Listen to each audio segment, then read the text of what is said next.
आज मैं तुम्हें सुनाता हूँ बुद्ध की और उसके एक शिष्य की कहानी। बुद्ध अपनी दीक्षाएं देते थे। उन्हें जब लगता था कि कोई सीख गया मुझसे बात तो वो चाहते थे कि और लोगों को भी सिखाएं। तो उनका एक फॉलोअर था, उससे उसने कहा, बुद्ध ने, तुमने 14 साल मेरे साथ रहे, काफ़ी कुछ सीखा। अब मैं चाहता हूँ मेरी द्वारा दी गई शिक्षाओं को तुम आगे बढ़ाओ। तो उसने कहा, हाँ बताइए क्या करना होगा। उसने कहा था, मैं चाहता हूँ कि तुम एक गांव चुनो, उस समय के गांव में, और या कोई भी जगह चुन लो जहाँ पे जाके अपना पहला संदेश दे सको जो भी तुमने सीखा। तो उसने कहा कि ठीक है मैं चुन लेता हूँ। तो आज के समय के हिसाब से मतलब जैसे ऐसा क्षेत्र जहाँ पे लोग कम पढ़े लिखे हैं और मार पीट सकते हैं, मतलब लड़ा पिटाई हैं, मतलब वही अनसोशल है। तो उसने कहा कि ठीक है, मैं एक गांव है। तो बुद्ध ने भी उस गांव के बारे में सुना था। तो उसने कहा कि वहाँ के लोग तो बड़े जंगली हैं। तो उसने कहा कि यहाँ के लोग तो बहुत जंगली हैं और हो सकता है कि वो लोग तुम्हें परेशान करते हैं। उसने कहा अभी तो मेरी आपकी दी हुई आपके द्वारा दी गई शिक्षाओं को पता चलेगा। खैर, हमने कहा ठीक है तुम चले जाओ, पर जाने से पहले मेरे 3 सवालों के जवाब दो। हाँ पूछिए। मैं तभी तो मेरे को पता चलेगा कि वहाँ जाकर कोई गड़बड़ नहीं करोगे या तुम्हारे साथ कोई गड़बड़ नहीं होगी। तो उसने कहा कि अगर तुम वहाँ पहुँचे और तुमने उनको अपना ज्ञान बांटा, तो जो कुछ तुमने सीखा है वो बताया, तो अगर उन लोगों ने तुम्हें कुछ बुरा बना था, क्योंकि ज़्यादातर लोग जिस कुएँ के मेढक की तरह होते हैं, जिस परिवेश में रहते हैं, तो बाहर से आए हुए किसी व्यक्ति की बात जल्दी एक्सेप्ट नहीं करते। और आज से बहुत साल पहले की दुनिया है, उस समय लोगों को कुछ भी पता नहीं था, सोशल मीडिया नहीं था। तो वो कहता है कि साथ में अगर गाली भी देते तो क्या करोगे। उसने कहा कि मैं कहूँगा, मतलब मैं तो हंसा वो पहले तो उसने कहा कि मैं तो उन लोगों को या अपने आप को भी या जिस भी भगवान को मैं मानता हूँ या जो भी है अस्तित्व, उसको धन्यवाद दूंगा कि चलो गाली दे रहे हैं, कम से कम मार पिटाई नहीं कर रहे। नहीं, बाहर से कोई आ जाता है तो कोई मारने पीटने भी लगे, भाई क्यों वही ज्ञान दे रहे हैं। तो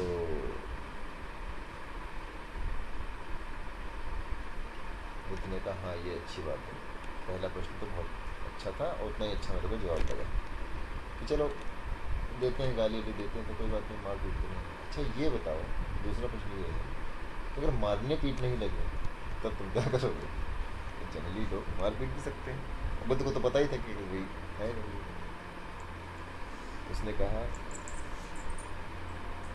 आप भी ये बात पूछते हैं, आप ही से मैंने सब सीखा है, अगर मारेंगे ही पीटेंगे ही। हम कहेंगे अच्छी बात है, हम मार ही पीट रहे हैं, मार ही नहीं डाल रहे, मार भी सकते थे भाई।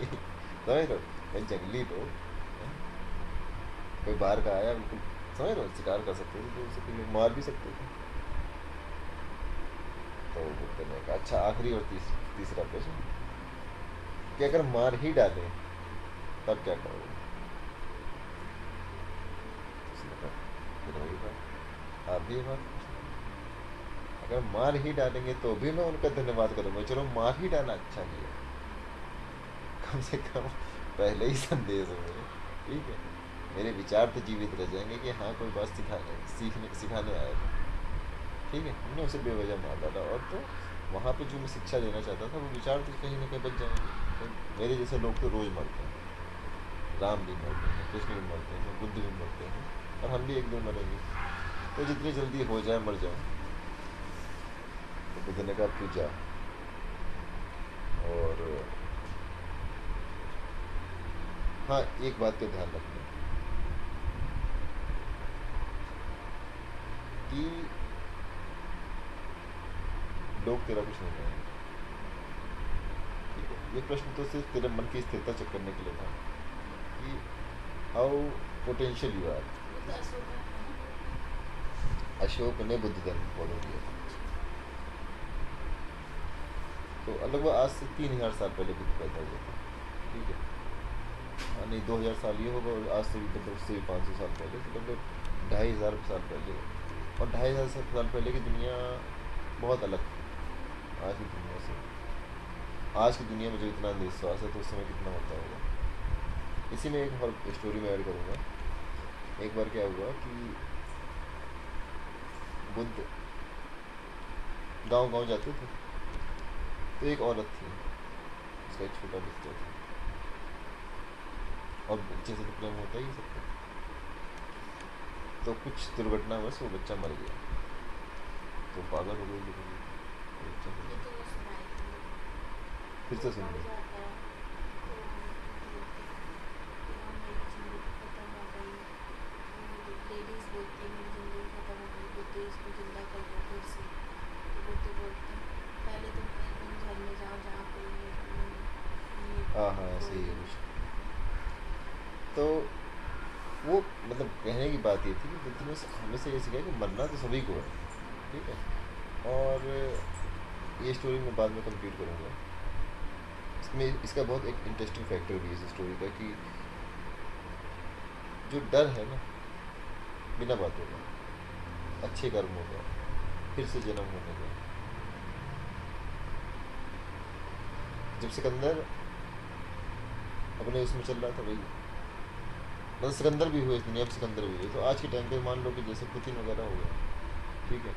जो रशिया में वॉर वगैरह चल रही है, तो इनकी आर्मी जैसे जैसे रहे, तो अब इसमें तो वही बात है कि हिटलर ने ऐसे एग्जाम्पल खड़े कर दिए कि इतनी बड़े लेवल पर वर्ल्ड वॉर नहीं हो सकता।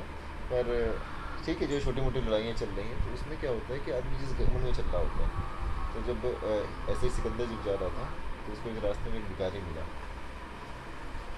बिल्कुल नंगा धंगा लेटा हुआ रहा, मस्त धूप में, ठंडी के दिन, ठंडी के दिन की धूप तो समझते हैं। तो जब धूप में लेटा हुआ, तो वो सिकंदर ने की भी उससे मिलने की इच्छा हुई।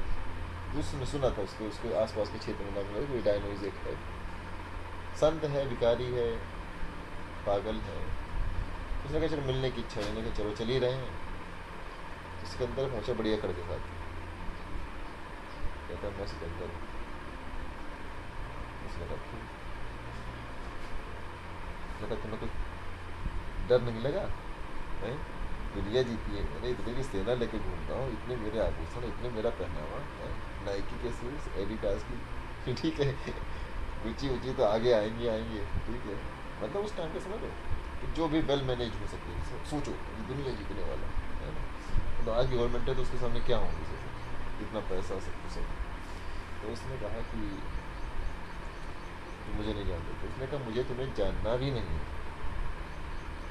ऐसा करो कि अपना तुम सम्राट ठहरे, और मुझे मेरी मस्ती में आराम से लेटे रहने दो।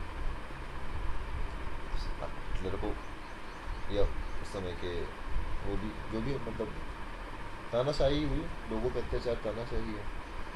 तो उस समय के हिटलर ने कहा कि तुम्हें डर नहीं लग रहा है ना, ठीक है, पर ये क्या बताओ। किसी ने पकड़ा है?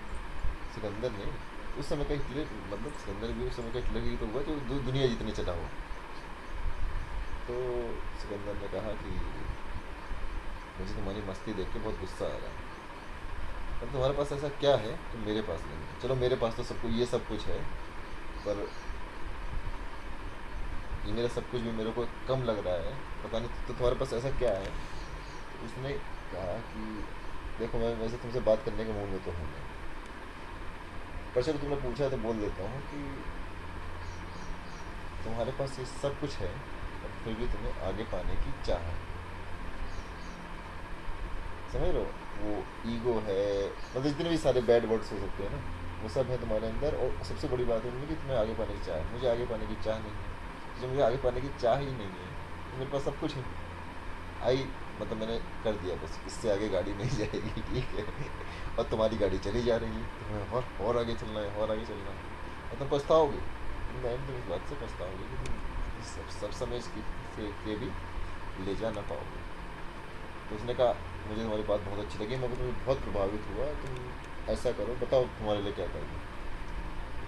उसने फिर उस बात का ही बहुत अच्छे से जवाब दिया। उसने कहा सर्दी का टाइम, सामने मत खड़े, धूप आ रही है, धूप आने में साइड हो जाओ। ऐसे बोला। हाँ। तो उस समय सिकंदर को कैसा लगा होगा, वो ऐसा ही है कि मानिए कि जैसे अंबानी पूछे, अंबानी भी आज के सिकंदर ही है एक तरह से, भाई दुनिया जीती है, दुनिया की सारी कंपनियां खरीदी हुई हैं। तो वो पूछ लें कि मतलब बिल्कुल एक राह चलते भिखारी से, पहले तो पूछेंगे नहीं, और पूछ लें ऐसा कोई मस्ती ज़्यादा मिल जाए हम जैसा, तो भाई हमें अंबानी बनने की चाह नहीं है। वो अंबानी है इसलिए उसकी चाह बढ़ती जा रही है, समझ रहे हो। तो वो ऐसा बड़ा इंजन है कि उसको भागना ही भागना है। और उसके बाप भी मरे थे, उसके दादा भी मरे थे। तो नींद आ रही थी मैं